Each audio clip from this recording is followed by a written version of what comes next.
Hello friends, তো welcome my YouTube channel. তো অনেকদিন পর আপনার সাথে আসলাম নতুন একটা ভিডিও নিয়ে। তো আজকের ভিডিওতে আমরা কথা বলবো Realme 14 Pro Plus নিয়ে। আর ইতোমধ্যে এই ফোনটা ইন্ডিয়ান মার্কেটে লঞ্চ করা হয়েছে এবং এটা 34,000 টাকায় আপনি 12/512 GB যে ভ্যারিয়েন্ট আছে ওইটা পেয়ে যাবেন। তো বাংলাদেশের বাজারে এখনো লঞ্চ করা হয়নি, তো আশা করা যায় যে ইন্ডিয়ার মার্কেটে যেহেতু লঞ্চ করা হয়েছে, বাংলাদেশের বাজারে যদি ইন ফিউচার লঞ্চ করা হয় তবে এটা 40,000 টাকার কম তো হবে না অবশ্যই। এর আশেপাশে আপনি এই ফোনটা পেয়ে যাবেন। আর এই ফোনটার যে একটা ফিচার আছে, মানে ফুল সেন্সিটিভ কালার চেঞ্জিং যে ফিচার, এটা হচ্ছে মূলত যে 15 ডিগ্রি আশেপাশে যদি আপনার টেম্পারেচার নামে তাহলে এটার কালারটা অটোমেটিক্যালি শিফট হয়ে যায় আর কি। মানে যে পার্ল হোয়াইটটা আছে এটা ব্লুতে শিফট হয়ে যায়। তো আপনি চিনতেই পারবেন না যে এটা আসলে আপনার যে আগের ফোনটা আছে না অন্যটা, এরকম হবে আর কি। তো চলুন বাকি যে ফিচার আছে এটা সম্পর্কে আলোচনা করা যাক। এই ফোনটার আপনি সাইডের দিকে তাকালে একটি পাওয়ার অন অফ বাটন পেয়ে যাবেন, তার উপরের দিকে তাকালে আপনি ভলিউম বাটন পেয়ে যাবেন। আর নিচের দিকে যদি আপনি আসেন তবে এখানে ইউএসবি টাইপ সি এবং তার সাথে স্পিকার এবং একটি নয়েজ ক্যান্সেলেশন মাইক। আর এই ফোনটা যদি আপনি বডি সেকশনের কথা বলেন তবে এটার দুই সাইডটাই অনেকটাই কার্ভ করেছে, মানে ডিসপ্লে এবং বডি সেকশনটা অনেকটাই কার্ভ। আপনার হাতে গ্রিপ দিতে অনেকটাই সুবিধা করবে এই ফোনটা। আর এটার ওয়েটটা অতটা হেভি না, মাত্র এটার হচ্ছে 196 গ্রামের মতন।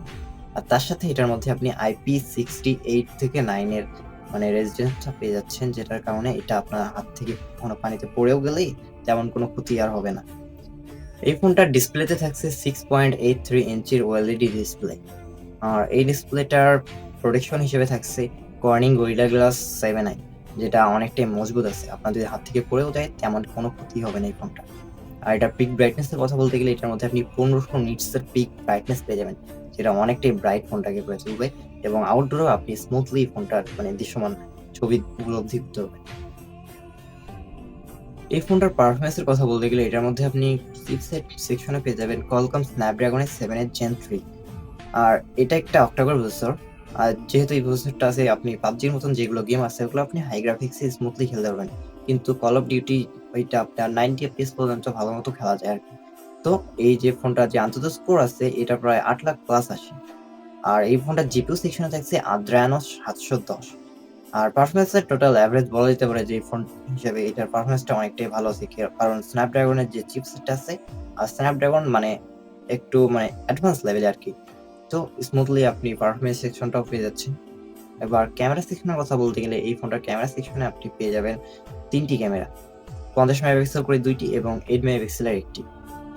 পেরিস্কোপিক সেন্সর হিসেবে থাকছে ৫০ মেগাপিক্সেলের Sony IMX882। আরেকটি থাকছে ৫০ মেগাপিক্সেলের Sony IMX896 এর OIS সেন্সরটি। আরেকটা থাকছে এখানে আপনার ৮ মেগাপিক্সেলের একটি আল্ট্রা ওয়াইড। আর এটার মাধ্যমে আপনি অনেক সুন্দর ধরনের ছবি তুলতে পারবেন। তার সাথে একটি মজার ফিচার আছে, এখানে আপনি ৩টি ফ্ল্যাশ পেয়ে যাবেন এবং ৩টি এটা আপনাকে এটা ওদের তরফ থেকে বলা যায় যে ম্যাজিক ফ্ল্যাশ আরকি। মানে এটা অফিসিয়ালি এটাকে বলে ম্যাজিক ফ্ল্যাশ। আর সেলফি ক্যামেরা হিসেবে থাকছে একটি ৩২ মেগাপিক্সেলের সিঙ্গেল সেলফি ক্যামেরা। এটার মাধ্যমে আপনি সুন্দর ছবি তুলতে পারবেন। আর তার সাথে এটার মধ্যে আপনি 4K পর্যন্ত 30 FPS এ ভিডিও রেকর্ডিং করতে পারছেন। আর এই ফোনটার ব্যাটারি লাইফের কথা বলতে গেলে এখানে আপনি পেয়ে যাচ্ছেন ৬০০০ mAh এর একটি বিগ ব্যাটারি। আর যেটা চার্জ করতে আপনি একটি 80 ওয়াটের সুপার ফাস্ট চার্জার পেয়ে যাবেন। তো ওভারঅল এই ফোনটার আমি আপনাদের সবকিছুই জানাই দিচ্ছি।